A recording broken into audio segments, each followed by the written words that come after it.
पूरे 4 साल हो गए थे जब मैं अपने एक्स बॉयफ्रेंड जैक स्टोन के साथ रिश्ता तोड़ दी थी। मैं उससे बेहद प्यार करती थी, पर वह एक खिलाड़ी था। बहुत मुश्किल के साथ मैं अपने अतीत से पीछा छोड़ाकर आगे बढ़ गई।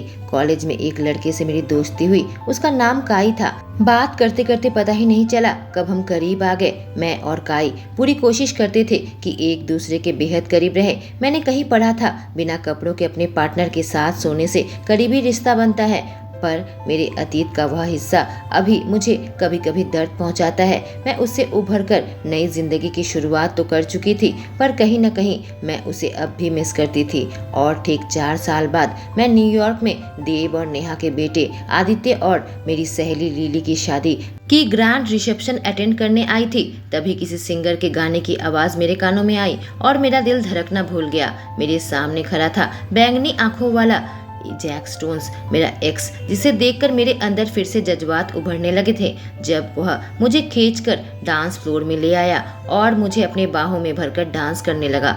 उसकी शरीर की खुशबू मुझे दीवाना बनाने लगी, लेकिन जल्दी हकीकत मेरे सामने आ गई और मैंने उसे अपने से दूर करने का फैसला किया। वह लड़का जिसने मेरा दिल बुरी तरीके से तोड़ दिया था, पर्थ ऑस्ट्रेलिया से मेरे स्कूल का दोस्त, जिसकी वजह से मैं वहाँ से शिफ्ट होकर न्यूयॉर्क आ गई थी। जैक, तुम मेरे लिए यह मुश्किल बना रहे हो, प्लीज मुझे जाने दो, मैंने जैक से कहा। जब उसे देखी, वह पूरी तरीके से टूटा हुआ नजर आ रहा था। पर यह टूटा हुआ नजर क्यों आ रहा? मैं उसे जाने कहा इसलिए, पर मेरे पास अब कोई चांस नहीं थी। मैं अभी काय की गर्लफ्रेंड हूँ, पर उसे देखकर मैं अपने जज्बातों को काबू नहीं कर पा रही। क्या मैं उसे अब भी प्यार करती हूँ? पर इसने जो कुछ भी मेरे साथ किया था, मैं जैक के साथ दोबारा रिश्ता नहीं रख सकती। मैं अपने ख्यालों में खोई हुई थी। अचानक देखा वह मुझे काफी गहरी दृष्टि से देख रहा था। मैं उससे दूर जाने की कोशिश की और उसने मुझे छोड़ दिया। तुम कहाँ जा रही हो? उसकी आंखें मेरा पीछा कर रही थी। उसे पूरे तरीके से अनदेखा करके मैं अपनी सहेलियों के पास वापस आ गई, जिनका डांस पूरा हो गया था। अरे कौन है वह? लिली ने मुझसे पूछा। आशा भी सवाल पूछने की दृष्टि से मुझे देख रही थी। मुझे समझ में नहीं आया कि मैं क्या जवाब दूं। मैं सोच रही थी कि तभी सामने लिली के पेरेंट्स आ गए, अविनाश और खुशबू। उनका हमारा परिचय हुआ। वह दोनों अभी कितने प्यार में लग रहे थे, एक दूसरे का हाथ पकड़ा हुआ था और जिस तरह से एक दूसरे को देख रहे थे, मैं अपने बारे में सोचने लगी। यह लोग किस्मत वाले होते हैं जिनका प्यार सालों तक चलता है। मैं खाना खाने के लिए आ गई, तभी जैक भी मेरे पीछे पीछे आया। तुम मुझे यूं अनदेखा क्यों कर रही हो? जवाब दो, थोड़ी जोर से कहा। शायद गुस्से में था। यहाँ से चले जाओ, मैंने कहा और मैं उससे दूर जाने लगी। मैं अभी सदमे में थी। मैं यह दर्द बर्दाश्त नहीं कर सकती। मैं फिलहाल स्ट्रेस नहीं लेना चाहती। प्लीज मुझे अकेला छोड़ दो, मैंने कहा। मुझे यकीन नहीं आ रहा, 4 साल बाद मैं तुम्हें देख रहा हूँ। क्या यह सच है? वह इनकार से अपना सिर हिला रहा था। मैं जानती हूँ तुम कैसे हो, मैं पूछी। मैं ठीक हूँ, वह अपने सिर को खुजलाते हुए कहा। मुझे नहीं पता तुम्हें मालूम है या नहीं, पर मैंने तुम्हें बहुत मिस किया। मैं तुमसे माफी मांगना चाहता हूँ कि तुम्हें इतनी चोट पहुँचाई। माया, मेरे लिए बहुत मुश्किल रहा जब से तुमने मुझे छोड़ दिया। मुझे लगा था कि मैं तुम्हें भूल जाऊंगा, पर दिन मैं तड़पता रहा। क्या हमारे बीच में और कोई मौका नहीं है? प्लीज माया, वो काफी टूटी हुई आवाज में कहा। मैं किसी और के साथ डेट कर रही हूँ, मैंने उसे जवाब दिया। करीब 2 साल हो गए हैं हम साथ में हैं। उसका नाम काई है। उसने हल्के से अपना सिर हिलाया और बिना किसी भाव के कहा, मैं तुम्हारे लिए खुश हूँ। मैं भी खुश हुई कि तुम ठीक हो, मैंने जवाब दिया। खैर, तुमसे मिलकर खुशी हुई, मैंने कहा। हाँ, मुझे भी हुई, कहकर वह अपना हाथ आगे किया और मुझसे हाथ मिलाकर चुपचाप वहाँ से निकल गया और मेरी आंखें उस पर टिकी रही जब तक वह बाहर नहीं निकला। घर आई तो मेरे मोबाइल में मैसेज आया, काई, मैं कल रात तक वापस आऊंगा। फ्लाइट को थोड़ा डिले करना पड़ा, कुछ जरूरी काम आ गया है। मैं ओके, मिस यू काई, मिस यू टू। कुछ ही देर में फिर से मोबाइल वाइब्रेट किया और मुझे लगा कि काई का मैसेज होगा। जब देखी तो मैक्स का मैसेज था। हमने अपने नंबर एक्सचेंज किए थे। मैक्स, हे क्या कर रही हो? मैं कुछ नहीं, तुम बताओ। मैक्स, क्या तुम कल फ्री हो? मैं शाम के वक्त फ्री हूँ। क्यों पूछ रहे? मैक्स, स्कूल के कुछ दोस्त रियूनियन कर रहे हैं, क्या तुम आना चाहोगी? स्कूल के दोस्त सुनते ही मेरा ध्यान जैक पर गया। जैक आ गया है, इसलिए कुछ पार्टी कर रहा है क्या? जाने क्यों मैं ना नहीं कर पाई। मैं, कौन कौन आ रहा है? मैक्स, बस मैं और लूना, निको और जैक। जैक का नाम सुनते ही मेरा दिल मानो धड़कना भूल गया। मैं उससे दोबारा मिलने वाली हूँ। मैं, ठीक है, मैं आऊंगी।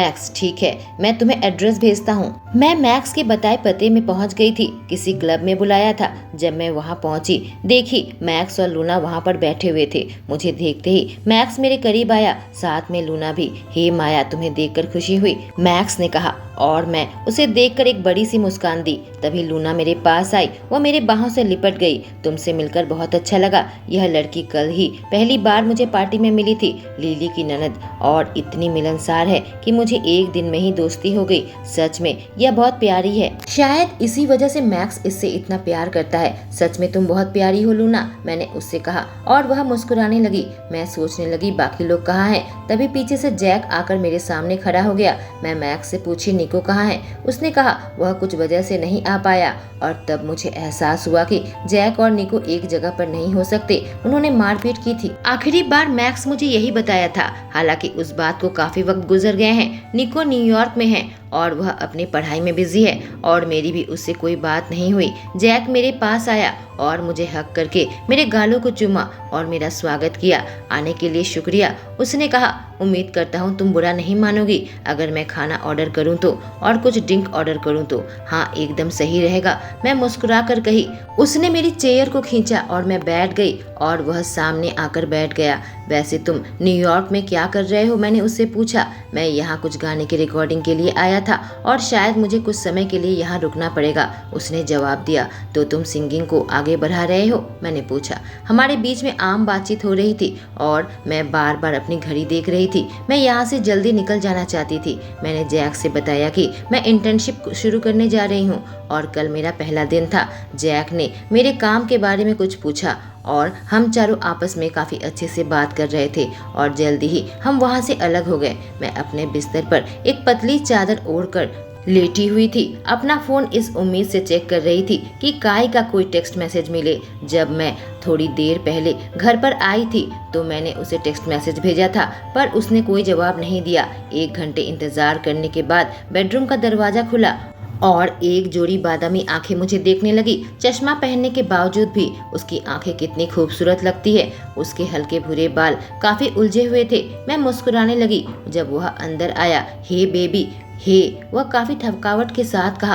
अपना सारा सामान दरवाजे के सामने रख दो, मैं सामान का ध्यान रखूंगी, मैंने उससे कहा। उसने दरवाजे के पास ही अपना सारा सामान छोड़ दिया और उसके साइड के बिस्तर के सामने आ गया। वह झुककर नाइट स्टैंड की लैंप जलाई, इससे पहले कि अपनी पॉकेट खाली करता और घड़ी उतारता। मैं देखने लगी जब वह अपने कपड़े उतारने लगा और बॉक्सर तक आकर रुक गया, और तभी मुझे समझ में आया कुछ तो गलत है। वह बिस्तर के किनारे में बैठ गया और मेरी तरफ देखकर कहा, हमें बात करनी होगी। मैं त्योरी चढ़ाकर कही, क्या बात है? वह अपने हाथों को रगड़कर चेहरे पर रखा। मैं सब खराब कर दिया। वह गर्जा, मैं सच में सब कुछ खराब कर दिया। क्या यह पैसों के बारे में है या तुम्हारे इंटर्नशिप में कुछ समस्या आई है? मैं काफी चिंता के साथ पूछी। उसके हाथ अपने पैरों के ऊपर रख दिए और फिर मुझे देखने लगा। वह ऐसे दर्दनाक भाव थे जिससे मैंने कभी नहीं देखा था। मैं तुम्हारे साथ चीट किया और मैं अपनी जिंदगी में इससे अधिक अफसोस कभी नहीं किया। जितना भी चाहूँ मैं उसे वापस ले लूँ,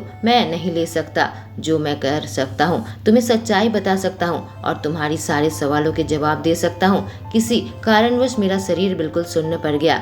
ऐसा भी नहीं लगा कि मैं रो रही हूँ। ठीक है, मैं बड़बड़ाई। नहीं पता कि और क्या कहना चाहिए। मैं कह सकती हूँ कि यह सच में अफसोस कर रहा है, पर इससे यह बात बदल नहीं जाती कि उसने ऐसा किया। मेरा दिमाग बिल्कुल धुंधला हो गया और मुझे नहीं लगा कि मैं एक वाक्य भी कह पाऊंगी, इसलिए मैं उसकी ओर पीट करके अपने बिस्तर पर लेट गई। उसके शब्दों के भार मेरे ऊपर सवार थे और मैं दर्द महसूस कर रही थी, पर मैं रो नहीं पा रही थी। मेरे शरीर इसकी अनुमति नहीं दे रहा था। कुछ लम्हों के बाद वह भी मेरे साथ लेट गया। यह ध्यान रखा कि हमारे बीच में जरूरत के हिसाब से दूरी बनी रहे। ठंड ने मुझे अपने आगोश में ले लिया था। मैंने अपने कंबल को कसकर पकड़ लिया। अगली सुबह मैं उठकर नहाई तैयार हो गई, पर ब्रेकफास्ट नहीं बनाया जैसे कि हमेशा बनाया करती हूँ। मुझे ऐसा लगा कि मेरे पास थोड़ी भी हिम्मत नहीं बची है कि मैं उसके लिए कुछ करूँ। जो कुछ भी उसने मेरे साथ किया था उसके बाद वह मेरे केयर के लायक नहीं, इसलिए मैं टेबल के सामने बैठकर अपने ऑरेंज जूस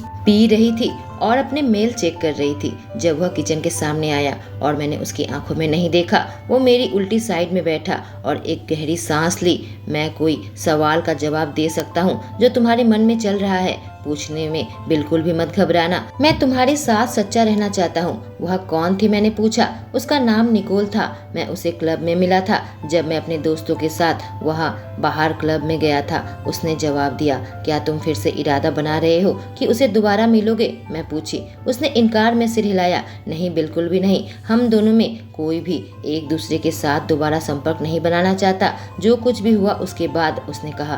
क्या इससे मुझे अच्छा महसूस होना चाहिए? मैं काफी शांति से पूछी।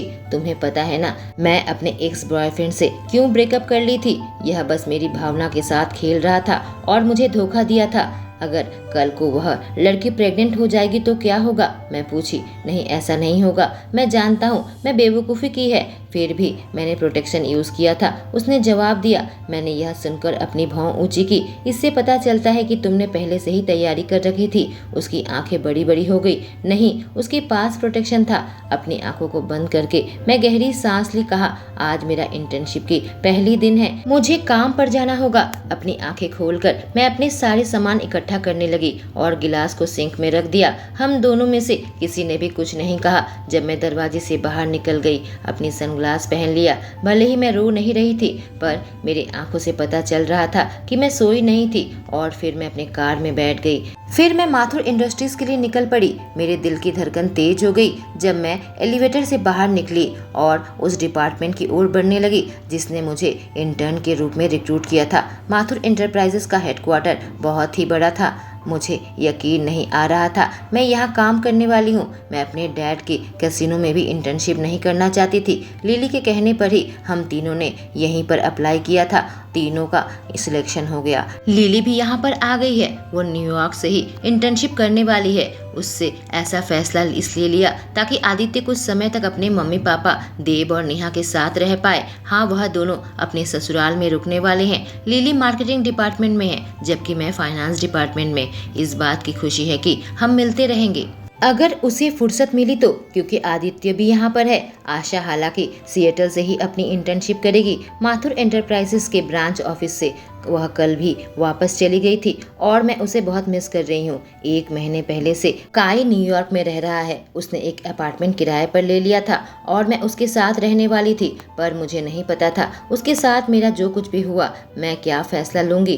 क्या मैं उसके साथ एक छत के नीचे रह पाऊंगी? एक बार मैं फाइनेंस डिपार्टमेंट के लॉबी के पास पहुंची। एक खूबसूरत औरत ने मेरा स्वागत किया। गुड मॉर्निंग, तुम जरूर माया होगी। हाँ, मैं माया ग्रे हूँ। गुड मॉर्निंग कहते हुए मैंने अपना हाथ बढ़ाया और उसके साथ हाथ मिलाई। मेरा नाम कनिका है, तुमसे मिलकर खुशी हुई, कहकर वह मुझे अपने साथ ले जाने लगी और जल्दी ही वह मुझे अपने केबिन पर लेकर गई। केबिन काफी बड़ी थी, उसमें 2 लोगों के बैठने की जगह था। मैं कनिका की ओर देखी। वह सीट तुम्हारे दोस्त की है, वह भी यहाँ पर नया इंटर्न है। उसने मुझे एक लैपटॉप दिया, कहा जल्दी से सेट हो जाओ, फिर तुम्हें मॉर्निंग मीटिंग के लिए बुलाया जाएगा। मैं अपना सर हिलाई, उसे देखकर मुस्कुराई। Thank you. मैं अपने क्यूबिकल में अपनी लैपटॉप सेट कर ली और फिर निकलकर कनिका को ढूंढने लगी। तभी किसी ने मेरा ध्यान खींचा। फ्लोर पर काफी भीड़ इकट्ठा थी। लोग खड़े होकर किसी के साथ बातें कर रहे थे और मैं उस ओर कदम बढ़ाने लगी ताकि अपने बॉस का अभिवादन कर सकूं। और मुझे एहसास हुआ कि सब कुछ स्लो मोशन में हो रहा है। सब लोगों ने आखिरकार मुझे देखा कि मैं आ रही थी और सब इधर उधर हो गए। और फिर मेरी नज़र उस पर पड़ी। लोगों के भीड़ के बीच में खड़ा था जैक स्टोन्स और अचानक मैं भूल गई कि सांस कैसे लेनी है। यह यहाँ क्या कर रहा है? पहले उस दिन की पार्टी में, फिर कल शाम क्लब में और अब यहाँ पर। क्या यह मेरा पीछा कर रहा है? यह हाई स्कूल की तरह नहीं लग रहा था। बिल्कुल फॉर्मल कपड़े पहना हुआ था। उसकी बैंगनी आंखें मुझे चुभने लगी। वो मेरे पास आकर अपना हाथ बढ़ाया। मैं जैक स्टोन्स यहाँ इंटर्न हूँ। हेलो, मैं माया ग्रे, मैं उससे हाथ मिलाते हुए कही। वह ऑफिस में प्रोफेशनल रहना चाहता था। तभी बॉस ने अपना गला साफ किया और हमें सुबह की मीटिंग के लिए बुला लिया। यह काफी लंबा सफर होने वाला है। दिन भर हमने काम को समझने में ही लगा दिया। आपस में बहुत कम बातचीत हुई थी। हालांकि कई बार मैंने देखा कि वह मुझे देख रहा था जब मैं उसे नहीं देख रही थी। लंच भी मैं लिली के साथ की थी। उसने कॉल किया था कहा आदित्य बिजी है, चलो हम दोनों साथ लंच करते हैं। खाते वक्त मुझसे पूछ रही थी, क्या बात है उदास नजर आ रही हो। मैंने काई के बारे में अब तक उसे कुछ नहीं कहा। मुझे समझ नहीं आ रहा क्या कहूँ। फिलहाल मैं इस हालत में नहीं हूँ। इसी तरीके से आज का दिन कट गया। मैं ऑफिस से निकली, जैक भी मेरे पीछे पीछे आने लगा। जब एक और कार पार्किंग लॉट के सामने आई, सबकी आंखें उस पर टिक गई और मैं झुंझलाहट के साथ चीखना चाहती थी। मैं अपना रास्ता बनाकर उस कार के पास गई। जब कार से काई बाहर आया, वह सूट पहना हुआ था। तुम यहाँ क्या कर रहे हो, मैं पूछी। मैं तुम्हें यहाँ पर घर ले जाने के लिए आया था, पर नहीं पता था कि तुम उसके साथ हो, काई ने कहा और मैं झुंझलाहट के साथ सांस छोड़ी। फिलहाल इसका वक्त नहीं है कि तुम्हें जलन महसूस हो। मैं बस यहाँ काम कर रही हूँ। मुझे पता भी नहीं था कि मैं इसके साथ काम करने वाली हूँ। आज सुबह ही मैंने देखा कि यह यहाँ पर नया इंटर्न है। तुमने मुझे क्यों नहीं बताया कि तुम इसके साथ काम कर रही हो, उसने पूछा। और तुमने मुझे क्यों नहीं बताया था कि तुम मेरे साथ खुश नहीं हो, मैं वापस से जवाब दिया। मैं वह सारी चीज करने की कोशिश की जो तुम चाहते थे और उससे भी ज्यादा, पर बाद में पता चला कि यह काफी नहीं था। मैं खुश हूँ, मैं तुमसे प्यार करता हूँ, तुम अच्छे से जानती हो। बस मैंने पी रखी थी और मैं उसे बीच में काटी। देखो यह सही समय नहीं है, उसने त्योरी चढ़ाई। क्या हम डिनर पर जा सकते हैं ताकि हम बात कर सके। अब बात करने के लिए क्या बच गया है, मैंने पूछा। तुम एक लड़की से मिले और उसके साथ जिस्मानी रिश्ता बनाया, बस मेरे लिए इतना ही जानना काफी है। प्लीज मुझे थोड़ा स्पेस दो। कुछ देर मेरी ओर देखा, फिर पीछे जैक को देखा। कहा क्या तुम घर आ रही हो। मैं सांस छोड़ी। हाँ आ रही हूँ, जाओ प्लीज। वह कुछ देर मुझे ताकता रहा, फिर अपने कार में बैठ गया। मैं सांस छोड़ी और फिर वापस जैक की ओर जाने लगी। मैंने जैक को देखा तो उसने अपने जबड़े टाइट करके रखे थे। क्या वह तुम्हारा बॉयफ्रेंड है, उसने पूछा। मैं बस अपना सिर हिलाया और उससे विदा ले ली।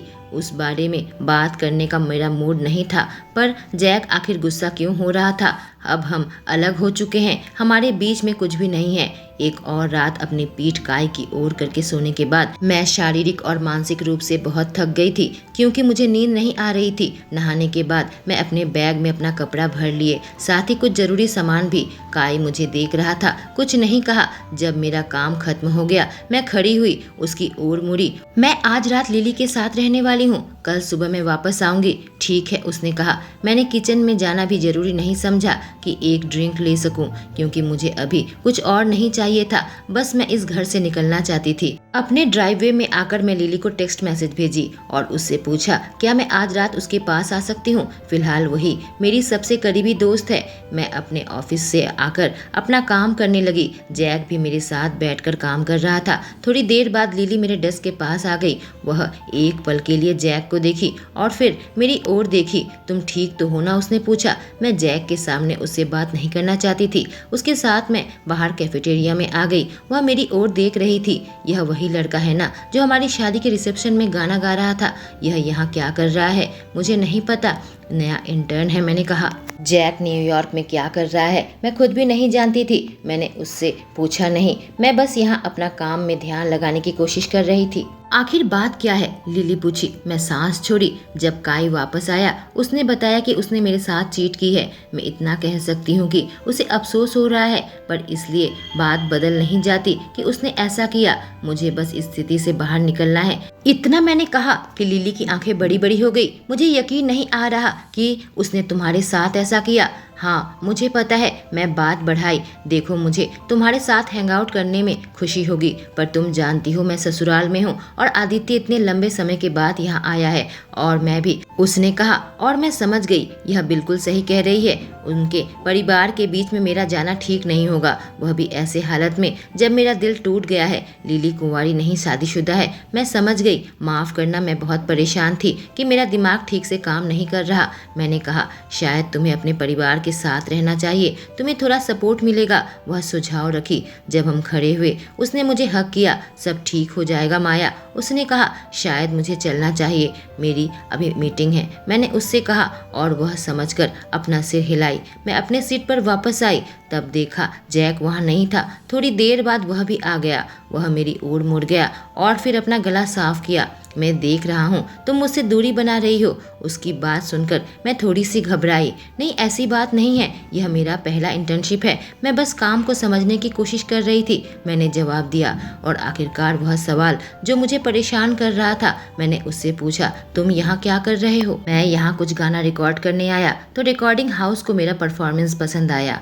मेरे मैनेजर चाहते हैं कि मैं यहीं पर रुक जाऊं, इसलिए मैं यहीं पर इंटर्नशिप ले ली है ताकि यहाँ रुकने और बाकी का खर्च मैं निकाल सकूं। मुझे नहीं पता सिंगिंग करियर में मैं कितना बढ़ पाऊंगा, पर मुझे यहाँ नौकरी मिल जाए तो बहुत अच्छा रहेगा। उसने कहा, तो यह न्यूयॉर्क में रुकने की योजना बना रहा है। मेरे पर्स में मेरा मोबाइल बजने लगा। मैं माफ़ी मांगी और उसे ढूंढने लगी। जब मुझे वह मिला, मैंने जवाब दिया, हेलो। होटल से फ़ोन था। मैनेजर से बात करके मैंने कहा, ठीक है, वो कमरा सही रहेगा, यह कमरा 3 हफ्ते के लिए बुक करवा दो। फ़ोन रखकर मैंने अपने फ़ोन को बैग के अंदर डाल दिया। क्या तुम शहर से बाहर जा रही हो? उसने पूछा।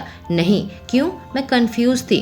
तुम एक होटल में रुकने वाली हो, जैक ने दर्शाया। मैं त्योड़ी चढ़ाई। दरअसल मेरे और काई के बीच में चीज ठीक नहीं चल रही, इसलिए मुझे थोड़ा स्पेस चाहिए। उसने अपना सर हिलाया। तो तुम दोनों साथ में रहते हो? हाँ, मैंने जवाब दिया। जब से हम दोनों डेट कर रहे हैं तब से हम साथ में ही रहते हैं। सिएटल में हमारा अपना अपार्टमेंट है। मैं, काई, आशा और रमन एक ही अपार्टमेंट में रहते हैं। हम तीनों पढ़ाई कर रहे हैं, जबकि रमन वहाँ नौकरी करता है और यहाँ भी उसने एक अपार्टमेंट बुक करवा लिया। तुम और काई काफी सीरियस लग रहे हो, क्या वह तुम्हारा है? उसने पूछा। मैं नीचे देखने लगी। उसने मेरे साथ चीटिंग की तो मेरा अनुमान है कि मैं उसकी नहीं हूँ। अचानक उसने मेरे हाथ को पकड़ लिए। मुझे माफ करना। मुझे लगा कि वह काई के बारे में बात कर रहा है। जब मैं ऊपर उसकी ओर देखी तो उसकी दृष्टि कुछ अलग थी। उस बात की माफी मांग रहा था जो कुछ भी सालों पहले हमारे बीच में हुआ था, जिससे मुझे खुश कर दिया, उसे पता तक नहीं चला। हम दोनों में से कोई भी नहीं हिला जब तक कनिका हमारे टेबल पर नहीं आ गई और हमने धीरे धीरे अपने हाथों को अलग कर दिया। घर जाने से पहले जैक ने मुझे एक पार्टी में इनवाइट किया और मुझे यकीन दिलाया कि यह कोई सूट या टाई वाली पार्टी नहीं है, बल्कि एक होटल में पार्टी है जो एक बड़े स्विमिंग पूल के किनारे होने वाली है और स्विमिंग सूट में ही जाना है। संयोग की बात थी कि मैं भी उसी होटल में रुकी हुई थी, इसलिए मैं घर गई और कुछ चीजों को उठाया। मैं ब्लैक बिकिनी और शॉर्ट, उसके बाद वहाँ से निकल गई। कार में बैठकर मैं सीधे होटल पहुंची। कार पार्क करके मैं फ्रंट डेस्क के पास पहुंची। पैसे देकर मैंने अपना कार्ड वहां से ले लिया। मुझे म्यूजिक की आवाज़ सुनाई दे रही थी। होटल के ठीक पीछे से उस आवाज़ का पीछा करते हुए मैं एक जगह पहुंची जहां लोगों की खचाखच भीड़ थी और लगभग 30 लोग पूल के अंदर थे। मैं अपना रास्ता बनाने लगी। मैंने देखा जैक लड़कियों के साथ घिरा हुआ था। उसने बस एक ब्लू कलर की स्विम सूट पहनी हुई थी। उसका खूबसूरत तराशा हुआ सीना दर्शन के लिए खुला था। इधर उधर देखने लगा। उसकी नज़र मुझ पर पड़ी और वह मुस्कुराया। वहाँ से निकलकर वह मेरे पास आने लगा। मुझे खुशी हुई कि तुम यहाँ पर आई और झुककर मेरे गालों को चूमा। मैं भी उसके गालों को चूमा और वह जो बियर ऑफर कर रहा था उसे अपने हाथ में ले लिया। क्या मैक्स भी यहाँ आया है? हाँ, वह पूल में है, चलो आ जाओ, मैं तुम्हारे साथ चलता हूँ। उसके साथ साथ जाने लगी। एक चेयर पर आकर कहा, अपना सामान यहाँ पर रख दो। हमारे सामान के साथ मैंने बियर खत्म किया और अपना कवर उतार फेंका, उस चेयर पर रखा और अपनी सैंडल उतार दी। जब मैं जैक की ओर देखी तो वो मेरे जिस्म को चेक कर रहा था। त्योरी चढ़ाते हुए मैंने अपने हाथों को अपने सीने में मोड़ लिया। क्या है? मैं धीरे से पूछी और बीतते समय के साथ मैं इनसिक्योर महसूस करने लगी। वह अपनी उंगली अपने बालों में चलाने लगा। तुम बेहद खूबसूरत लग रही हो। मैं तुम्हारा टैटू देखकर बिल्कुल सरप्राइज्ड हो गया। अपने हाथों को अपने साइड में रखकर अपना टैटू देखने लगी। 2 छोटे गुलाब थे और पत्तियां बनी थी जो कि ठीक मेरे बिकिनी के नीचे था। मैंने इसे 1 साल पहले बनाया है। क्या तुम्हें पसंद आया? वह अपनी आंखों को मेरे शरीर में दौड़ाने लगा, जिससे उसका इरादा हमें साफ पता लग रहा था। मुझे बहुत पसंद आया और ऐसे ही मेरी सारी यादें जो मैंने उसके साथ बिताई थी मेरे सामने एक एक करके आने लगी, जैसे कि 4 साल कुछ हो ही ना, जैसे कि हम अभी साथ हैं। शायद यह अच्छा आइडिया नहीं है। अपने हाथों को मेरे हाथों पर रखकर उंगलियां फंसा ली। वह मुझे ले जाने लगा। जब कमर तक पानी था उसने मेरा हाथ छोड़ दिया और मैं मैक्स को ढूंढने लगी। जल्दी ही मैक्स पर मेरी नजर पड़ी। मैक्स की आंखें चौड़ी हो गई। वह मेरे पास आ गया। माया, तुम यहाँ क्या कर रही हो? मैं जैक की ओर देखी और हल्का सा मुस्कुराई। इसने मुझे इनवाइट किया। उसका मुंह खुला का खुला रह गया। क्या तुम दोनों साथ में हो फिर से? मैंने अपना सिर हिलाया। नहीं, मैं अभी एक रिश्ते से बाहर आई हूँ और इतनी जल्दबाजी में कुछ नहीं करना चाहती। तो तुम सिंगल हो? जैक ने अपनी एक भौं ऊंची करके मुझसे पूछा। मैंने अपने होठों को अलग किया था कुछ कहने के लिए, तभी मैक्स ने कहा, चलो यहाँ बहुत शोर है, जैक के कमरे की पार्टी में चलते हैं। मैक्स ने मेरे लिए कोई ऑप्शन नहीं छोड़ी थी। वह चलने लगा और जैक मेरा हाथ पकड़ लिया। हमारी छोटी सी पार्टी एक बड़ी पार्टी में बदल गई। उसके सूट के अंदर बहुत सारे लोग थे और मैक्स कोई काम का नहीं था। वो सोफे में सोया हुआ था, पर जैक मेरे साथ था। आज वह बहुत अच्छा बर्ताव कर रहा था। जब मैं उठ गई और बाथरूम जाने लगी, वह मुझे रास्ता दिखाने लगा। जब मैं ड्रिंक लेने गई, वह मुझे ड्रिंक ऑफर किया। यह काफ़ी मज़ेदार रात थी, पर मुझे पता है यह खत्म होने जा रही है। मैं आज काफ़ी हल्का महसूस करने लगी। मुझे पता है कि मैं बहुत मज़ा किया, जो कि मैं लंबे समय तक नहीं किया था। मैं और काई भी कई सारी पार्टी में जरूर गए थे, पर वहाँ बूढ़े लोग थे और बेकार म्यूजिक बजती थी। मैं इन चीज़ों को इतना मिस किया था कि मैं सोचने लगी यह हमेशा ऐसा ही रहे, अच्छी म्यूजिक, अच्छे लोग, अच्छी ड्रिंक। मैं वहाँ लोगों का गाना सुन रही थी कि अचानक जैक का हाथ मेरे थाई के ऊपर था, जो कि मेरे से अब कुछ ही इंच दूरी में था। मैं सामने झुककर हमारे बीच की दूरियों को मिटा दिया और खुद को अपनी ज़रूरत मिटाने दिया। उसकी जीभ मेरे मुंह के अंदर चली गई और उसने मुझे अपने गोद में बैठा लिया। काफ़ी लंबे समय के बाद वह थोड़ा दूर हटा और खड़ा हो गया और मुझे इसमें से दूर ले जाने लगा। जब बेडरूम में पहुंचा तो एक कपल को बाहर जाने को कहा और दरवाज़ा लॉक कर दिया। उसके होंठ मेरे होंठों को ढूंढ लिए और मुझे चूमने लगा और मुझे दीवार के खिलाफ धक्का दिया। जब हमारी सांस खत्म होने लगी, वह पीछे हटा। क्या तुम गोलियां लेती हो? उसने पूछा। हाँ, मैंने जवाब दिया। मैं दीवार से दूर हटी और अपनी बिकिनी उतारने लगी। मेरा शरीर पूरी तरीके से दिख रहा था। मैंने अपने हाथों से उसका स्विम सूट पकड़ा, उसे उतार दिया। वह नीचे जमीन पर गिर गया। वह उससे बाहर निकला और फिर मुझे उठा लिया और मुझे बेड पर ले आया और उसमें लिटा दिया, जिससे मैं हंसने लगी। मैं बुरे तरीके से तुम्हें चाहता हूँ, उसने स्वीकार किया। मैं मुस्कुराई। मैं तुम्हें बहुत मिस किया। मैंने भी तुम्हें बहुत मिस किया। वह मेरे फैलाए हुए पैर के बीच में झुक गया और मुझे धीरे धीरे चूमने लगा और फिर मेरे अंदर समा गया। हम बेड पर लेटे हुए थे, हमारे पैर आपस में उलझे हुए थे। अपनी उंगलियां मेरे बालों में चलाने लगा और मेरा सर उसके सीने के पास था। कभी कभी मेरे माथे को चूम रहा था। उसकी धड़कनों को सुन पा रही थी। काफ़ी देर के बाद मैंने उसके सीने को चूमा और उसकी आंखों में देखने लगी। वह बहुत अच्छा था। मैं मुस्कान के साथ कही, हाँ यह था, उसने कहा और फिर चुपचाप मुझे देखने लगा। कुछ नहीं कह रहा था। क्या बात है? मैंने पूछा। सीलिंग को देखते हुए वह अपने खाली हाथ से अपने जबड़े पर चलाने लगा। कहा, मैं सोचना बंद नहीं कर सकता तुम्हारे और काई के बारे में। मैं उसके सीने के करीब आकर कही, तुम बिस्तर में उससे बेहतर हो, अगर तुम यही सोच रहे हो तो। मैंने स्वीकार किया। वो थोड़ा सा हंसा। नहीं, यह बात मैं नहीं सोच रहा था, पर मुझे बताने के लिए थैंक्स। तुम्हारा बड़ा और बेहतर है। मैंने कहा। बेहतर? उसने अपनी एक भौं ऊंची करके पूछा। मैं उसके करीब आई और उसके सीने को चूमते हुए नीचे तक पहुंच गई। रुको, उसने कहा, मैं तुम्हें ऐसे नहीं करने दूंगा जब तुम किसी और के बारे में बात कर रही हो। मैं उठकर बैठ गई। ठीक है, तुम काई के बारे में क्या जानना चाहते हो? उसकी नज़रें मेरे सीने पर गई। उसके बाद उसने बैठकर कहा, तुम दोनों कब मिले थे? हम दोनों कॉलेज में मिले थे। कॉलेज की एक पार्टी में लिली उसका दिल तोड़कर चली गई थी और वह बहुत उदास था और तब हमने बात किया। मैंने उसे समझाया, लिली आदित्य को चाहती है। मैं बोली, अगर तुम दोनों साथ हो तो इससे भी ज़्यादा कुछ हुआ होगा। उसने पूछा।